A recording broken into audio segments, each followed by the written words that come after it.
آج کی اس کلاس میں مطالعہ کریں گے بچوں ہماری درسی کتاب جان پہچان کے سبق نمبر 1 کا، جس کا عنوان ہے حمد۔ حمد اللہ کی تعریف اور توصیف بیان کرنے والی نظم کو کہتے ہیں۔ سبق حمد کو میں نے 3 حصوں میں تقسیم کیا ہے۔ پہلے حصے کے اندر ہم نے شاعر اسماعیل میرٹھی کے حوالے سے بات کی، جن کی یہ تصنیف تھی، تخلیق تھی۔ دوسرے حصے کے اندر ہم نے حمد کا مطالعہ کیا، اور تیسرا حصہ لے کر میں آپ کے سامنے حاضر ہوں، جس کے اندر ہم ہماری نصابی کتاب میں دیے گئے سوالات کی مشق کریں گے۔ تو شروع کرتے ہیں ہم سوال و جواب کا سلسلہ۔ حمد خدا کی تعریف میں لکھی گئی نظم کو کہتے ہیں، اور خدا تعالیٰ نے انسان کو بہت سی نعمتیں عطا کی ہیں، ہمیں ان نعمتوں کی قدر کرنی چاہیے۔ جب رب نے ہمیں بنایا تو ہمیں قدر کرنے کے لیے ہی، تعریف کرنے کے لیے ہی بنایا ہے، تو ہمیں ان کی نعمتوں کی قدر کرنی چاہیے، تعریف کرنی چاہیے اللہ کی، اور ہمیشہ اس کا شکر گزار ہونا چاہیے کہ اللہ تو نے جو بھی نعمتیں دی ہیں اس کے لیے تیرا شکر گزار ہوں میں، اس طرح سے ان کا شکر گزار بنے رہنا چاہیے۔ آگے آتے ہیں سوال کی طرف۔ پہلا سوال ہے، شاعر نے بیل بوٹوں کو مٹی سے اگایا ہوا کیوں کہا ہے؟ شاعر نے کہا ہے نا، مٹی سے بیل بوٹے کیا خوشنما اگائے، تو مٹی سے بیل بوٹے اگائے ہوئے اس لیے کہا ہے کیونکہ رب نے مٹی سے ہی پیڑ پودے اگائے ہیں، پیڑ پودے پتیاں وغیرہ سب مٹی سے بنائی ہیں، تو اسی لیے شاعر نے مٹی سے اگایا ہوا ان کو کہا ہے۔ جواب دیکھیے اس کا، شاعر نے بیل بوٹوں کو مٹی سے اگایا ہوا اس لیے کہا ہے کیونکہ پیڑ پودے، پتیاں، پھول، یہ سبھی رب کی مرضی سے زمین سے اگتی ہیں، زمین سے اگی ہوئی ہیں، یہ مٹی سے بنی ہوئی ہیں، اس لیے ان کو شاعر نے مٹی سے اگائے ہوئے بیل بوٹے کہا ہے۔ یہاں بیل بوٹے، پھول، پتیاں اور کلیوں کے بارے میں بات ہو رہی ہے۔ بوٹے ان کلیوں کو کہتے ہیں جو بند رہتی ہیں، جن کے چٹکنے کے بعد پھول بنتا ہے، پھول بننے سے پہلے کا جو حصہ ہوتا ہے وہ بوٹے کہلاتا ہے، تو وہ سب مٹی سے بنے ہوئے ہیں، مٹی سے ہی وہ اگے ہیں۔ آگے آتے ہیں سوال نمبر 2 کی جانب۔ سورج کو چشمہ کیوں کہا گیا ہے؟ چشمے کے معنی پانی کا وہ سوتا جس کے اندر پانی زمین سے خود بخود باہر نکل کر آتا ہے، اسے چشمہ کہتے ہیں۔ اور سورج کو اس لیے چشمہ کہا ہے کیونکہ سورج جس طرح سے زمین سے پانی نکلتا ہے، ایک حصے سے خود بخود پانی نکلتا ہے، اسی طرح سورج سے بھی خود بخود روشنی باہر آ رہی ہے، خود بخود گرمی باہر آ رہی ہے، اور پورے دنیا کے اندر وہ چھا جاتی ہے، اپنی رونق برسا دیتی ہے۔ دیکھیے اس کا جواب، لفظ چشمہ کے لغوی معنی ہوتے ہیں زمین سے پانی نکلنے کی جگہ، یا پانی کا سوتا یا منبع پانی کا، کہ جہاں سے پانی باہر نکلے۔ جس طرح چشمے سے پانی جاری ہوتا ہے اسی طرح سورج سے روشنی اور گرمی نکلتی ہے اور دنیا کو سیراب کرتی ہے، اس لیے نظم میں شاعر نے سورج کو روشنی اور گرمی کا چشمہ کہا ہے، کیونکہ اس میں بھی روشنی چاروں طرف پھیل جاتی ہے اور نکلتی ہے ایک جگہ سے ہے۔ کہاں سے نکلتی ہے؟ سورج سے۔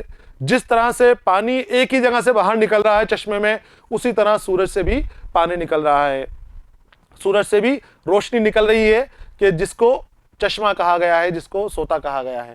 آگے آتے ہیں سوال نمبر 3 کی جانب۔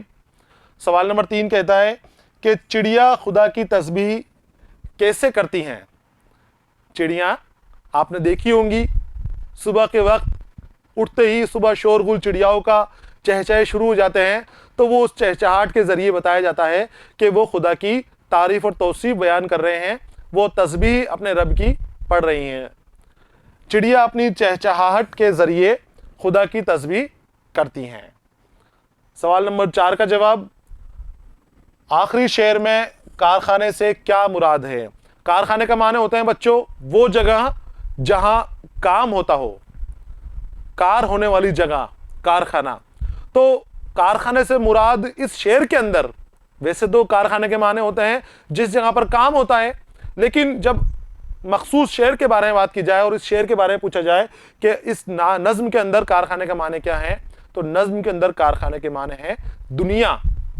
جس طرح سے دنیا کارخانے میں کام کرتے ہیں لوگ، اسی طرح سے دنیا کے اندر بھی سب اپنے اپنے کاموں کے اندر لگے ہوئے ہیں، ہر چیز بنی ہوئی ہے۔ کہیں آپ کو پہاڑ نظر آئیں گے، کبھی آپ کو نہریں نظر آئیں گی، کہیں آپ کو سمندر نظر آئیں گے، کہیں آپ کو صاف میدان نظر آئیں گے دور دور تک پھیلے ہوئے۔ یہی رب کا کارخانہ ہے کہ جہاں پر رب کی کاریگری نظر آتی ہے۔ تو دنیا کو کارخانہ بتایا گیا ہے اس نظم کے اندر۔ آگے آتے ہیں، جواب دیکھیے اس کا۔ نظم کے آخری شعر میں کارخانے سے مراد دنیا ہے۔ کارخانے کے معنی دنیا کے۔ یہاں پر آپ کو عملی کام دے رکھا ہے اور ایک مصرع دے رکھا ہے، تعریف اس خدا کی جس نے جہاں بنایا۔ 5 مصرے آپ کو، اس 5 لائنیں اس مصرے کی روشنی میں آپ کو لکھنی ہے۔ دیکھیے یہاں پر اس نظم کی روشنی میں نیچے دیے گئے مصرے پر 5 جملے لکھنے ہیں آپ کو۔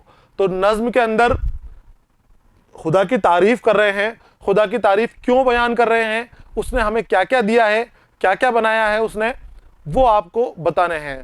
تو نظم کی روشنی کے اندر میں نے کچھ چھوڑ دیے ہیں، آپ کو وہاں سے نظم سے آپ کو لینا ہے، اور میں اس مصرے کی روشنی کے اندر آپ کو کچھ جملے بنا کر لے کر آیا ہوں، وہ آپ کو دیکھ لینے ہیں اور اسی طرح کے آپ کو بنانے کی کوشش کرنی ہے۔ تمام تعریفیں اس خدا کے لیے ہیں جس نے دنیا بنائی ہے۔ اور دوسرا مصرع ہے، زمین و آسمان بنانے والا، انسان و حیوان بنانے والا اللہ رب العزت ہے۔ تیسرا ہے، خدا ہی اپنی بنائی ہوئی مخلوق کی پرورش کرتا ہے۔ چوتھا ہے، خدا ہی عزت اور ذلت کا مالک ہے، وہ جس کو چاہے پستی دے اور جس کو چاہے بلندی دے۔ اور پانچواں ہے، انسان کو ہمیشہ اپنے رب کی اطاعت اور فرما برداری کرنی چاہیے، اپنے رب کا شکر گزار ہونا چاہیے۔ اب آپ کو 5 جملے اور اس نظم سے لکھنے ہیں اور لکھ کے اپنے استاد کو دینے، دکھانے ہیں، تاکہ پتہ چل جائے کہ آپ کی کیا غلطیاں اس کے اندر آ رہی ہیں۔ تو اسی کے ساتھ بچوں یہاں پر سوال و جواب ہمارے مکمل ہو گئے ہیں۔ سوال و جواب کی سلسلہ ختم ہونے کے بعد ہمارا یہ سبق بھی یہاں پر ختم ہو گیا ہے۔ اگلے سبق کے ساتھ میں پھر آپ کے سامنے حاضر رہوں گا، تب تک کے لیے اجازت دیجیے، پڑھتے رہیے، خوش رہیے، الوداع۔